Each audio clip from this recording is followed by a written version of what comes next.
প্রিয় শিক্ষার্থীবৃন্দ, কেমন আছো তোমরা? আশা করি সবাই ভালো আছো। তো অনলাইন ক্লাসের ধারাবাহিকতায় আজকে আবারও চলে এসেছি তোমাদের ক্লাস নেওয়ার জন্য। তো অনলাইন ক্লাসে আজকে তৃতীয় বর্ষের সাথে আমার ক্লাস কলেজের শিডিউল অনুযায়ী। তো তৃতীয় বর্ষে তোমাদের হচ্ছে যে কোর্স পড়াচ্ছিলাম সেই কোর্সেই ধারাবাহিক ক্লাস অনুযায়ী আজকে ক্লাস আমি কন্ডাক্ট করব। তো কথা না বাড়িয়ে চলো আমরা চলে যাই আজকে ক্লাসের স্লাইডগুলোতে।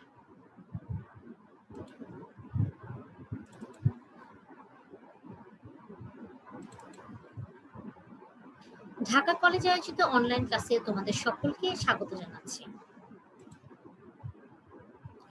যেহেতু প্রথমেই বলেছি যে আজকে তৃতীয় বর্ষের সাথে ক্লাস, তো অনার্স তৃতীয় বর্ষে তোমাদের হচ্ছে আমি মূলত হচ্ছে যে এপিডেমিওলজি কোর্সটা আছে 304 নাম্বার কোর্সে, সেটা হচ্ছে আমি তোমাদের ক্লাস নিই, সেই কোর্সটা হচ্ছে আমি কন্ডাক্ট করে থাকি।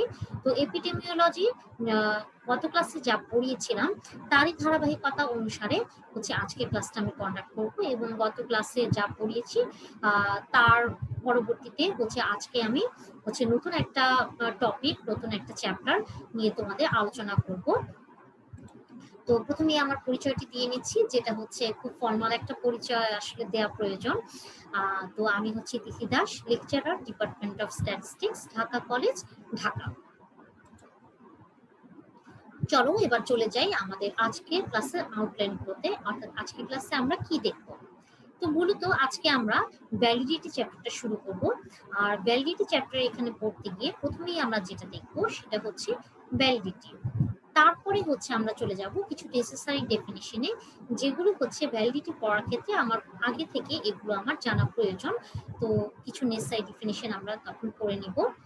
তারপরে আমরা চলে যাব যে ভ্যালিডিটি রিলেটেড আরেকটা যে শব্দ প্রিসিশন, সেই ভ্যালিডিটি এবং প্রিসিশনের মধ্যে, সেই শব্দ দুটোর মধ্যে হচ্ছে কিছু ডিস্টিংশন হচ্ছে আমরা দেখব।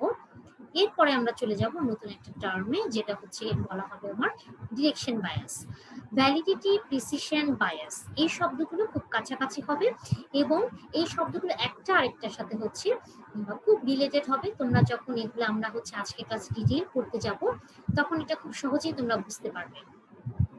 তারপরেই আমরা চলে যাব হচ্ছে যেটা আমরা পড়ব তারপরে ডিরেকশন বায়াসের পরে, সেটা হচ্ছে ডিরেকশন বায়াসের কিছু ক্লাসিফিকেশন, অর্থাৎ ক্লাসিফিকেশন অফ ডিরেকশন বায়াস। ওকে, তো এই হচ্ছে আমাদের আজকে ক্লাসের আউটলাইন, অর্থাৎ আজকে ক্লাসে আমরা এই জিনিসগুলো দেখব। চলো হচ্ছে মূল ক্লাসে, অর্থাৎ যে আউটলাইনগুলো আমরা দেখিয়েছি সেগুলোর হচ্ছে ডিটেইলে চলে যাচ্ছি। চলে আসলাম ভ্যালিডিটিতে। Validity implies precise and exact results acquired from the data collected.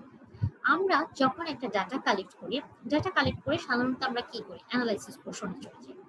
তো হচ্ছে প্রসেসিং এর মাধ্যমে আমরা অ্যানালাইসিস পর্যায়ে চলে যাই, এবং অ্যানালাইসিস পর্যায়ে গিয়ে সাধারণত আমরা হচ্ছে এস্টিমেশন পদ্ধতিতে হচ্ছে এস্টিমেটরের মান বের করি, বা এস্টিমেটরটাকে এস্টিমেট করে থাকি। ওকে, আচ্ছা।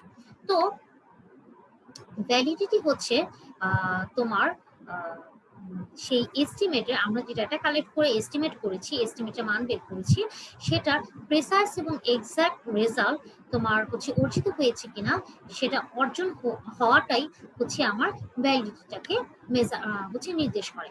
অর্থাৎ সাধারণত আমরা বলে থাকি যে একটা ডেটার হচ্ছে যতটা আমার হচ্ছে এক্সাক্ট রেজাল্ট দিবে বা যতটা প্রেসাইজ হবে সেটাকে আমরা বলি তত বেশি ভ্যালিড। ওকে, তো সেক্ষেত্রে ডেটা সেট যদি হচ্ছে ভালো মতো প্রিসাইজ না হয়, আমার রেজাল্ট যদি খুব একটা এক্সাক্ট না হয় বা ট্রু ভ্যালু খুব একটা কাছাকাছি না হয়, সেক্ষেত্রে আমরা বলে থাকি যে ডাটাটা খুব একটা ভ্যালিড না বা নন ভ্যালিড ডাটা বলে থাকি। ওকে, তো এটাই হচ্ছে মূলত ভ্যালিডিটি। তো we consider validity with regard to how misinterpretation of quantities can influence and effect estimate. অর্থাৎ একটা এস্টিমেট করার ফলে এটার যে ইফেক্টটার একটা যে ইনফ্লুয়েন্স আছে, সেটারই হচ্ছে কোয়ান্টিটিসটা যে হচ্ছে মিস ইন্টারপ্রিটেশন হয়েছে কিনা সেটা হচ্ছে মূলত আমরা ভ্যালিডিটির মাধ্যমে দেখে থাকি। যখন আমার মিস ইন্টারপ্রিটেশনটা হচ্ছে আইডেন্টিফাই করা হয়, তখন আমরা বলি যে হ্যাঁ, যদি মিস ইন্টারপ্রিটেশন আমার হয়ে থাকে সেক্ষেত্রে আমরা বলে থাকি যে হ্যাঁ, এখানে আমার বায়াসনেস ঘটেছে, অর্থাৎ এখানে আমার বায়াস আছে। ওকে, সাধারণত আমরা খুব নর্মাল ভাবে বায়াস জিনিসটাকে কি বুঝি, খুব নর্মাল ভাবে কিন্তু আমরা বায়াস জিনিসটাকে হচ্ছে এভাবে ধরে নিই যে বায়াস হচ্ছে আমার যেমন আমরা যখন হচ্ছে প্রবাবিলিটি পড়তাম, প্রবাবিলিটি পড়েছিলাম যখন, তখন কিন্তু আমরা বায়াসনেস সম্পর্কে ডিটেইল ধারণা নিয়েছিলাম যে বায়াসনেস হচ্ছে যে আমার যে পয়েন্ট আমি টস করছি সেটার মধ্যে হচ্ছে ইন্ডিপেন্ডেন্ট হবে, এদের মধ্যে কোনো হচ্ছে আমার যে হ্যাঁ আমার হেড পড়ার দরকার, আমার হেড পড়ার জন্য আমি কিছু একটা করলাম, আমার কোনো পক্ষপাতিত্ব থাকবে না, কোনো বায়াসনেস থাকবে না। ঠিক আছে, তো যখন এই পক্ষপাতিত্বের বিষয়টা বা হচ্ছে তোমার ইন্টেনশন বিষয়টা চলে আসছে, তখন সেটা হচ্ছে আমার বা হচ্ছে আমার যে ডাটা সেটের যখন আমার মিস ইন্টারপ্রিটেশন হচ্ছে, তখন আমার বায়াস জিনিসটা চলে আসছে। ওকে, আচ্ছা, যখন আমার কোনো মিস ইন্টারপ্রিটেশন থাকবে না একটা ডাটা সেটের, তখন সেটাকে বলা হবে যে এখানে আমার কোনো বায়াস নেই। আর যখনই আমার বায়াস থাকবে না, অর্থাৎ একটা ডাটা সেট যখন আমার নন বায়াস হবে, তখনই আমি সেই ডাটা সেটটাকে বলবো বা সেই এস্টিমেটটাকে আমরা বলবো যে আমার ভ্যালিড এস্টিমেট। ওকে, আচ্ছা, due to bias both validity and precision decrease. এখন দেখো, তোমরা নিজেরা চিন্তা করে দেখো যে যখন তোমার বায়াসনেসটা থাকছে না, তখনই কিন্তু আমরা বলতে পারছি যে এটা ভ্যালিড, এই এস্টিমেটটা আমার ভ্যালিড, যখন আমার বায়াসনেস থাকছে না। এখন যদি আমার বায়াসনেসটা বেড়ে যায়, তাহলে কি ওই এস্টিমেটটার ভ্যালিডিটি তখন কমে যাচ্ছে। আবার সেম ওয়েতে যখন আমার বায়াসনেসটা হচ্ছে কমে যায়, যে হ্যাঁ বায়াসনেস নাই বললে চলে, তখন আমার কি ডাটা সেটটাকে আমি বেশি ভ্যালিড করি, সেক্ষেত্রে আমার ভ্যালিডিটিটা বেড়ে যায়।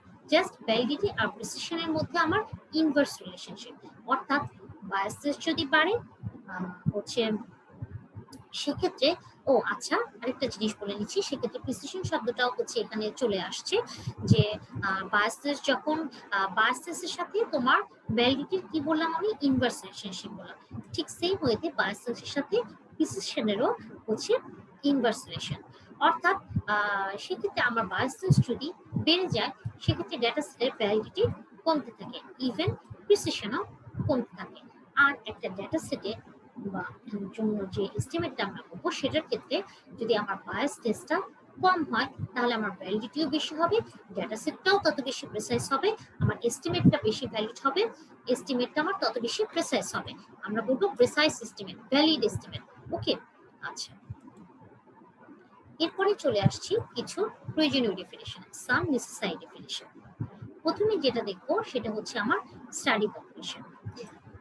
It is the collection of individuals from which the study data have been obtained. আচ্ছা, পপুলেশনের যে অংশটা, যে রিপ্রেজেন্টেটিভ পার্টটা আমরা হচ্ছে সরি, পপুলেশনের যে রিপ্রেজেন্টেটিভ পার্টটা আমরা স্যাম্পল হিসেবে ব্যবহার করে থাকি, বা হচ্ছে পপুলেশনের রিপ্রেজেন্টেটিভ পোর্শন যেটা আমরা হচ্ছে স্টাডিতে কাজে লাগিয়ে থাকছি, সেটাই হচ্ছে আমার মূলত স্টাডি পপুলেশন। ওকে, আচ্ছা, এরপরে আসছে আমার actual population. It is defined to be the larger collection of individuals that the study population represents. আচ্ছা, অর্থাৎ এক্ষেত্রে আমার ইন্ডিভিজুয়ালের হচ্ছে যেই স্টাডি পপুলেশনটা আমি রিপ্রেজেন্ট করছি, সেটার যে লার্জার কালেকশন অফ ইন্ডিভিজুয়াল, সেটাই হচ্ছে আমার অ্যাকচুয়াল পপুলেশন। অর্থাৎ স্টাডি পপুলেশনটা আমরা যেই অংশটা থেকে নিচ্ছি, সেটাই হচ্ছে যে পপুলেশন থেকে আমরা নিচ্ছি, সেটাই হচ্ছে আমার অ্যাকচুয়াল পপুলেশন। অর্থাৎ স্টাডি পপুলেশনের যে লার্জার কালেকশনটা, যে লার্জার ফর্মটা, সেটাই হচ্ছে আমার, অর্থাৎ যেখান থেকে আমরা স্টাডি পপুলেশনটা নিচ্ছি, সেটাই হচ্ছে আমার অ্যাকচুয়াল পপুলেশন। এরপরে চলে আসি টার্গেট পপুলেশন। টার্গেট পপুলেশন দেখো, it is the collection of individuals of restricted interest from which one has sampled and about which one wishes to make the statistical inference. Okay, target population হচ্ছে, আমরা সাধারণত যখন estimation করেছিলাম, একটা কথা হয়তো তোমাদেরকে বলেছিলাম যে আমরা স্যাম্পলের উপর বেস করে পপুলেশন সম্পর্কে মন্তব্য করে থাকি। এখন এই স্যাম্পলের উপর বেস করে যে পপুলেশন সম্পর্কে আমরা ইনফারেন্সটা করছি বা স্ট্যাটিস্টিক্যাল মন্তব্যটা করছি, সেটা হচ্ছে আমার টার্গেট পপুলেশন। অর্থাৎ যে পপুলেশনটা আমার হচ্ছে ডিজায়ার্ড ইন্টারেস্টটা ফুলফিল করার কাজে হচ্ছে আমি ব্যবহার করব, যেখান থেকে আমি যেই পপুলেশনটা আমার হচ্ছে আমার অ্যানালাইসিস না, আমার রিসার্চের কাজের জন্য উপযুক্ত, আমার ইন্টারেস্টগুলো, আমার যে রেস্ট্রিক্টেড কিছু ক্রাইটেরিয়া বা ইন্টারেস্ট আছে, সেটাকে ফুলফিল করবে, আমার হচ্ছে রিসার্চের কাছে সাহায্য করবে যেই পপুলেশনটা, এবং যেই পপুলেশন থেকে পরবর্তীতে হচ্ছে আমি একটা পপুলেশনের একটা অংশকে টার্গেট করে সেখান থেকে হচ্ছে আমি অ্যাকচুয়াল পপুলেশনের অংশ হিসেবে টার্গেট স্টাডি পপুলেশনটা নিব, সেইটাই হচ্ছে আমার টার্গেট পপুলেশন। এরপরে চলে আসছি আমি external পপুলেশনে। It is the collection of individuals to which the study has not been restricted, but to which one still wishes to generalize findings. আচ্ছা, এখন এক্সটার্নাল পপুলেশনটা আমি একটু বলি, একটু নর্মালি বলার চেষ্টা করছি। দেখো তোমরা, আমি আশা করি বুঝবে তোমরা, যে ধরো এখন আমার এমন একটা এরিয়াতে হচ্ছে থেকে আমার ডাটা কালেক্ট করতে হবে যেখানে হচ্ছে কিছু প্রতিবন্ধকতা, ওই এরিয়ার কিছু পোর্শনে আমার কিছু প্রতিবন্ধকতা আছে, যার ফলে ওই এরিয়ার বা ওই অঞ্চলের পুরো সবগুলো এরিয়া থেকে একটা সাপোজ যে একটা অঞ্চলের অনেকগুলো এরিয়া আছে, হ্যাঁ, তো হচ্ছে ওই পুরো অঞ্চলের যে বৈশিষ্ট্য ধারণ করে ওই পুরো অঞ্চলটা থেকেই হচ্ছে আমার হচ্ছে তোমার ডাটা কালেক্ট করার মতো, বা আমার হচ্ছে আমার প্রজেক্টের যে হচ্ছে তোমার উদ্দেশ্য আছে, বা যেটা আমার হচ্ছে যে ডাটা সেট যেখান থেকে কালেক্ট করলে আমার পারপাসটা ফুলফিল হবে, আমার হচ্ছে রিসার্চের কাজটা সহজ হবে, তো ওই অঞ্চলের পুরোটাই হচ্ছে আমার ফুলফিল করার মতো ডাটা সেট ওখান থেকে আমি গেলে পাবো।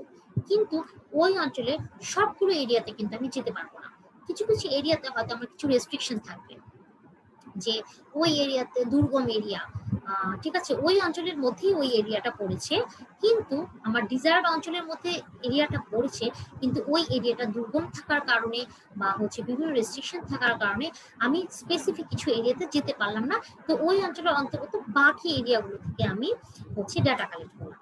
তো দেখো, এটা কিন্তু আমার পপুলেশনেরই অংশ, এই যে যেখান থেকে আমরা পারছি না ডাটা কালেক্ট করতে, এটাই আমার হচ্ছে এক্সটার্নাল পপুলেশন। ওকে, আশা করি বুঝতে পেরেছো। তো এরপরে চলে যাচ্ছি দেখো একটা ডায়াগ্রামে, যেখানে আমার external population, target population, actual population এবং স্টাডি পপুলেশনকে একসাথে একটু বোঝানোর চেষ্টা করা হয়েছে।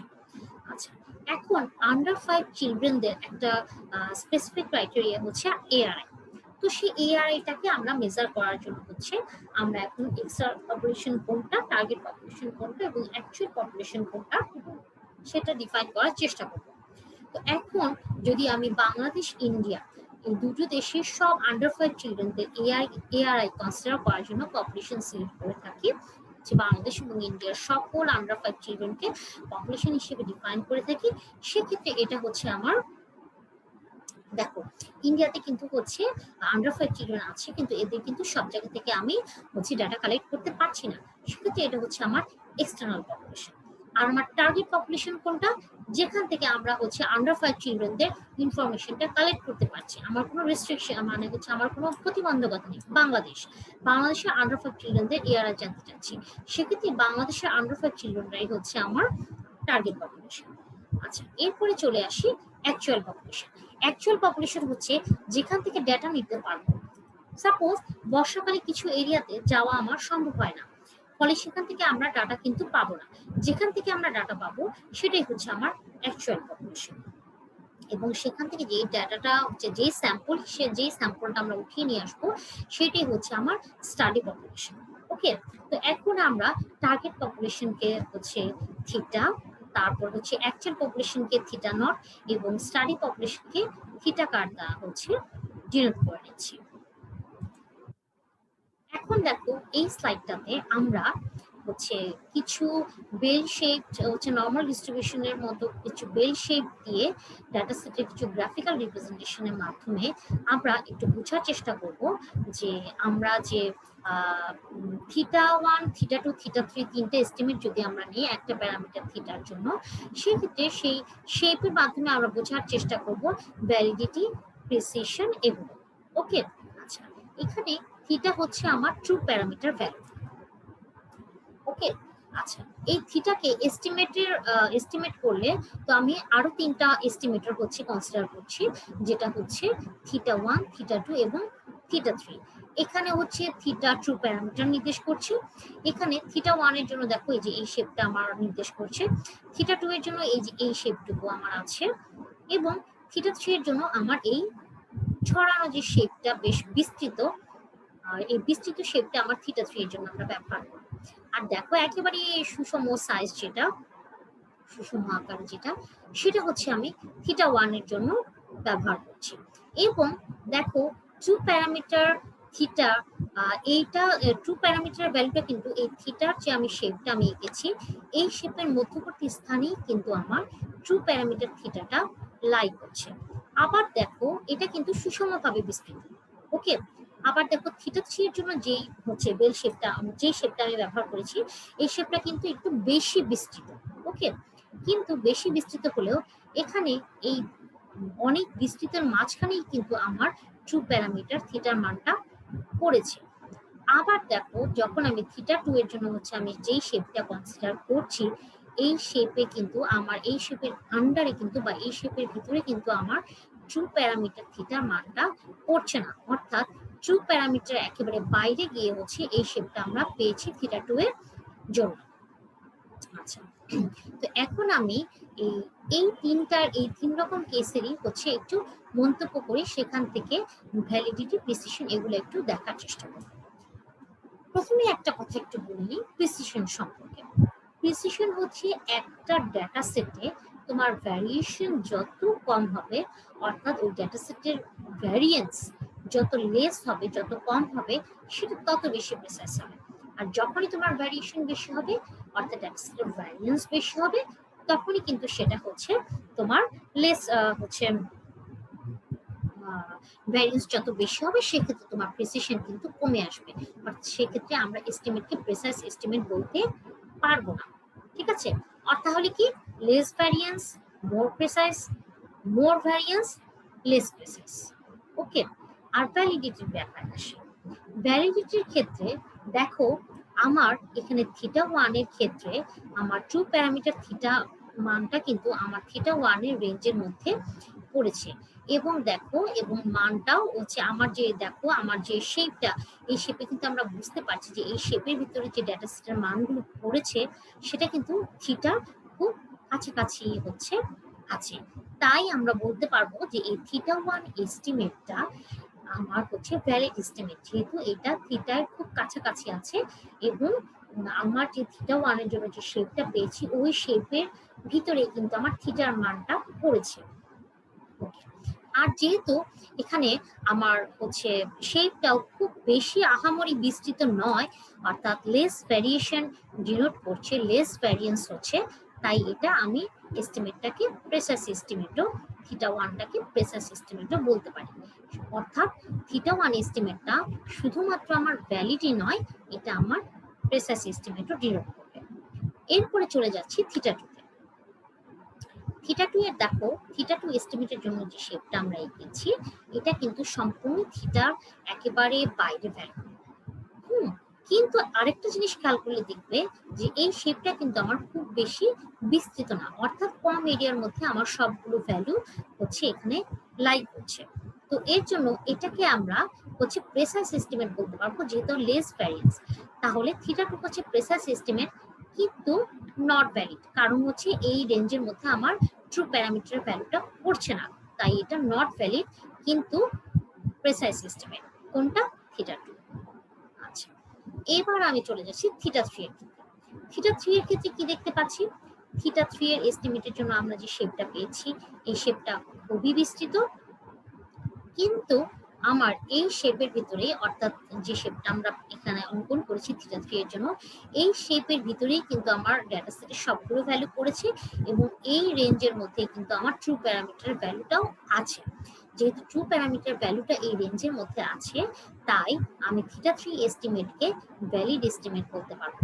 কিন্তু যেহেতু এটা অনেক বেশি বিস্তৃত শেপ দেখাচ্ছে, অর্থাৎ ভ্যারিয়েন্স বেশি বোঝাচ্ছে, তাই আমার এটা লেস প্রিসাইজ এস্টিমেট, অর্থাৎ থিটা 3 এস্টিমেটটা, যার জন্য আমরা এই শেপটা পেয়েছি, বিস্তৃত শেপটা, এটাতে হচ্ছে ভ্যালিড, থিটা 3 হচ্ছে ভ্যালিড এস্টিমেট, কিন্তু এখানে প্রিসিশন কম, অর্থাৎ থিটা 3 হচ্ছে less precise estimate.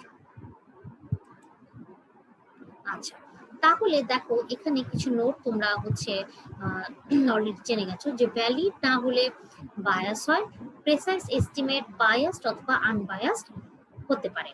At first প্রথমেই আমাদেরকে যেটা দেখতে হবে, প্রথমে দেখতে হবে যে এস্টিমেটরটা ভ্যালিড কিনা। ভ্যালিড কিনা সেটা দেখার পরে তারপরে আমরা দেখব যে সেটা প্রেসাইজ কিনা। ওকে, আচ্ছা। আর যদি ভ্যালিড আর হচ্ছে প্রেসাইজ দুটাই হয় একটা এস্টিমেটর, সেক্ষেত্রে সেই এস্টিমেটর মেজারটাকে আমরা বলবো ভেরি অ্যাকুরেট মেজার। এবার চলে আসি ভ্যালিডিটি এবং প্রিসিশনের মধ্যে কিছু ডিসটিংশন বা পার্থক্য। এবং ভ্যালিডিটি আর প্রিসিশনের মধ্যে ডিফারেন্স করার ক্ষেত্রে হচ্ছে আমরা যে জিনিসটাকে হচ্ছে প্রায়োরিটি দেব সেটা হচ্ছে সোর্সেস অফ ইনএকুরেসি। ওকে, আর সোর্সেস অফ ইনএকুরেসি যদি হচ্ছে আমরা এস্টিমেট করতে যাই, সেক্ষেত্রে আমরা দুই ধরনের এরর হচ্ছে পেয়ে থাকি। একটা হচ্ছে সিস্টেমেটিক এরর, অর্থাৎ এসি দিয়ে প্রকাশ করতে পারি, যেটা হচ্ছে ভ্যালিডিটি প্রবলেম নিয়ে ডিল করে। আরেকটা হচ্ছে আমার র্যান্ডম এরর বা আরই, যেটা হচ্ছে আমার প্রিসিশন প্রবলেমটা নিয়ে ডিল করে থাকে। তাহলে আমরা কি কি পেলাম, এসি এবং আরই। আচ্ছা, তো দেখো এখানে আমার হচ্ছে থিটা আর এটা থিটা নট আর থিটা কার, এই তিনটাকে যদি আমরা দেখাই তাহলে থিটা নট থেকে থিটার যে ভ্যালিডিটি হচ্ছে ভ্যালিডিটির ক্ষেত্রে সেটা হয়ে যাবে, ভ্যালিডিটি কখন হবে যখন আমি আমার হচ্ছে সিস্টেমেটিক এররের কথা বলবো। সিস্টেমেটিক এররের কথা বলবো এই থিটা নট এবং থিটার মধ্যে রিলেশন করার ক্ষেত্রে যখন সিস্টেমেটিক এররের কথা বলবো তখন সেটা আমার ভ্যালিডিটি নির্দেশ করবে। আর থিটা নট আর থিটা কার্ডের মধ্যে সম্পর্কের ক্ষেত্রে যখন আমি রিলেটিভ হচ্ছে র্যান্ডম এররের কথা বলবো তখন সেটা আমার প্রিসিশনকে হচ্ছে ডিনোট করবে। ওকে, আচ্ছা দেখো এটা হচ্ছে আগেও আমরা একবার দেখেছি, থিটা হচ্ছে টার্গেট প্যারামিটার, থিটা নট হচ্ছে এখানে এখানে কোনটা কি ডিনোট করছে আবারও হচ্ছে এখানে একটু দেখিয়ে দেওয়া হয়েছে। থিটা হচ্ছে টার্গেট প্যারামিটার, থিটা নট হচ্ছে parameter actually being estimated, theta card হচ্ছে estimate computed from study data. এখন আমরা এই দুই টাইপের এরর সম্পর্কে একটু জানব। আচ্ছা, প্রথমেই আসি random error. It shows up a difference between the estimate theta card computed from the study data and the parameter actually being estimated. আচ্ছা, র্যান্ডম এররের ক্ষেত্রে আমরা দুইটা জিনিসের ডিফারেন্স কনসিডার করব। একটা হচ্ছে থিটা কার্ড আর হচ্ছে থিটা নট, অর্থাৎ যেটা কিনা আমরা স্টাডি ডাটা থেকে এস্টিমেট করেছি থিটা কার্ড, এবং আরেকটা হচ্ছে যেটা হচ্ছে যে প্যারামিটারটা আমার প্রকৃতপক্ষে এস্টিমেট করতে হবে অর্থাৎ থিটা নট। এই থিটা নট এবং থিটা কার্ড এই দুইটার ভিতরে ডিফারেন্স থেকে মূলত আমরা র্যান্ডম এররকে হচ্ছে আইডেন্টিফাই করে থাকি। আচ্ছা, random error is essentially attributable to sampling variation, sample size consideration and statistical characteristics of the estimator. এক্ষেত্রে র্যান্ডম এরর মেজার করার ক্ষেত্রে যে জিনিসগুলো আমরা হচ্ছে একটু নজর দিয়ে থাকি সেগুলো হচ্ছে sampling variation, sample size consideration এবং আরেকটা হচ্ছে statistical characteristics of the estimator. Biological effect inherent যেটা সেটাকে আমরা হচ্ছে র্যান্ডম এরর হিসেবে হচ্ছে নির্দেশ করতে পারি।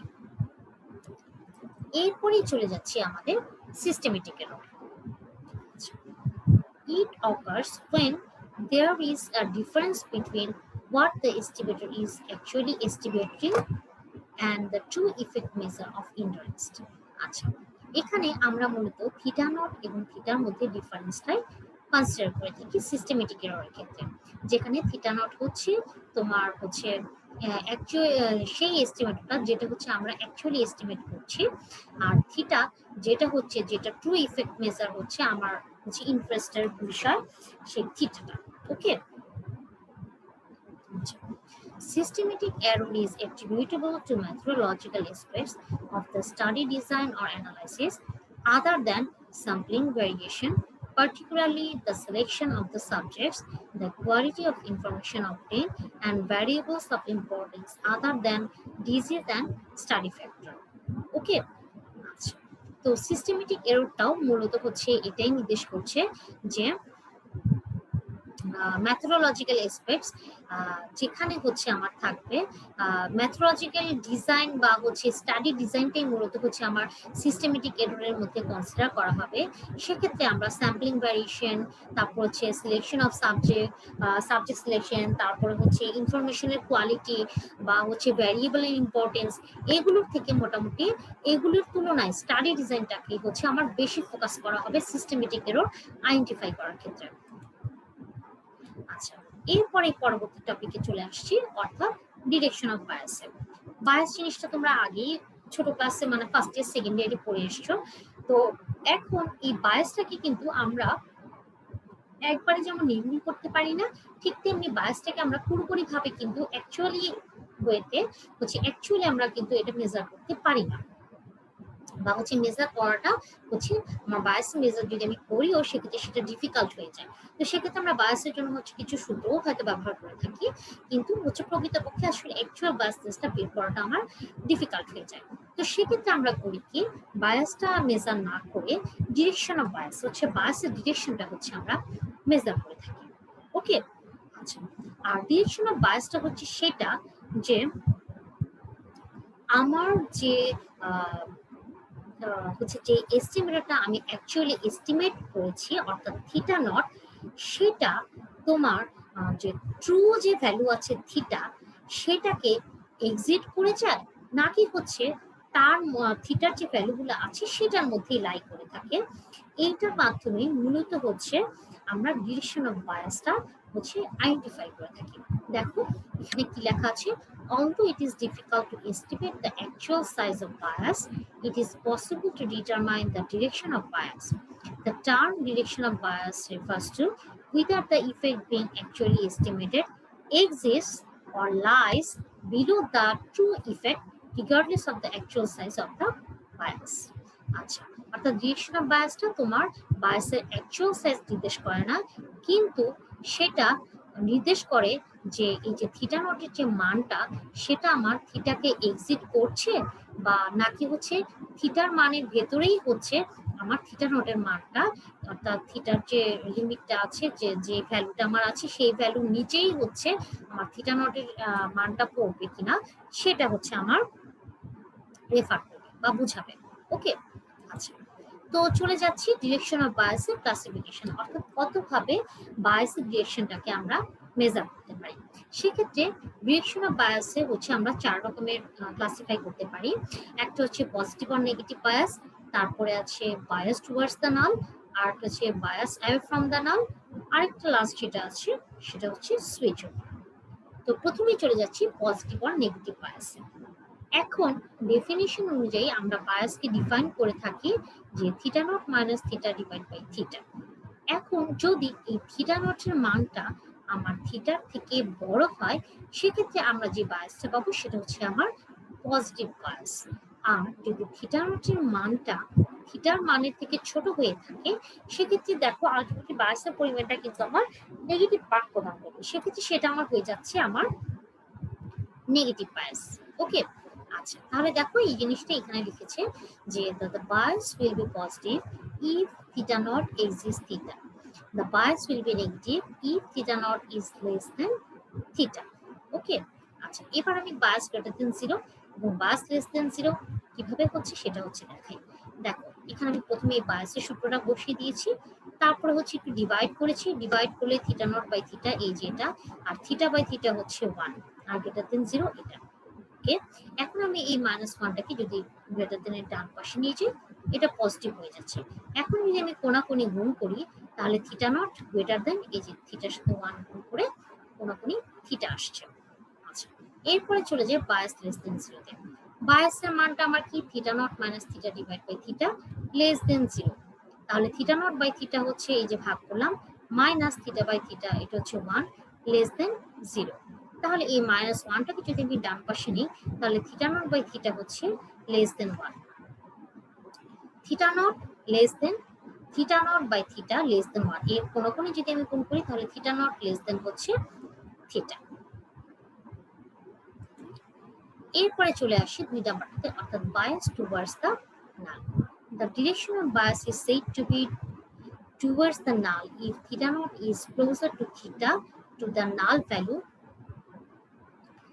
that is null value is 1 when RR বা OR is being considered, provided that both theta and theta naught are either smaller or larger than the null value. অর্থাৎ সেক্ষেত্রে তোমার থিটা নটের মান যদি হচ্ছে থিটার থেকে বেশি কাছাকাছি হয় কার নাল ভ্যালু, সেক্ষেত্রে সেটা হচ্ছে বায়াস টুয়ার্ডস নাল। ওকে, আচ্ছা, if the bias is forwarded to the null then the observed effect appears to be weaker than it really is। এই গেল হচ্ছে তোমার bias towards the null, অর্থাৎ হচ্ছে নাল ভ্যালুর খুব কাছাকাছি হবে হচ্ছে থিটা নট। থিটা নট যদি থিটার থেকেও নাল ভ্যালু খুব কাছাকাছি হয় তাহলে সেটা আমরা জানলাম যে বায়াস টুয়ার্ডস দ্য নাল নির্দেশ করবে। এরপরে চলে যাচ্ছি একটা হাইপোথেটিক্যাল রিপ্রেজেন্টেশনে। দেখো এখানে আমরা হচ্ছে একটা স্ট্রেট লাইনে হচ্ছে নাল ভ্যালুটা দেখিয়েছি এবং থিটা নটের মান 0.8 অ্যাজিউম করে নিয়েছি এবং থিটার মান 0.5 অ্যাজিউম করেছি। ওকে, এখানে আমার নাল হাইপোথিসিসটা হচ্ছে আর আর ইকুয়াল টু 1 আর অল্টারনেটিভ হাইপোথিসিস হচ্ছে আর আর নট ইকুয়াল 1। ওকে, এবার দেখো থিটা নট ইকুয়াল টু 0.8, এটা কিন্তু তোমার থিটার থেকেও নাল ভ্যালু বেশি কাছে। ওকে, আর যেহেতু থিটা হচ্ছে 0.5 তাই হচ্ছে আমার নাল হাইপোথিসিসটা রিজেক্টেড হবে। আর যদিও তোমার এই থিটা নটের মানটা হচ্ছে নালের খুব কাছাকাছি এক্সটেন্টে আছে, যদিও সেটা নির্দেশ করছে, তবুও থিটার মান 0.5 হওয়ার কারণে আমার এইচ নট রিজেক্টেড হবে। এখানে দেখো এই 0.8 থিটা নটের মানটা কিন্তু থিটার চেয়েও নাল ভ্যালুর, থিটার যতটা না কাছে নাল ভ্যালুর তার থেকে কাছে। ওকে, এরপরে চলে যাচ্ছি 3 নাম্বারটাতে, অর্থাৎ bias away from the null. The direction of a bias is said to be away from the null if theta naught is further than theta from the null value, provided that both theta naught and theta lie on the same side of the null value.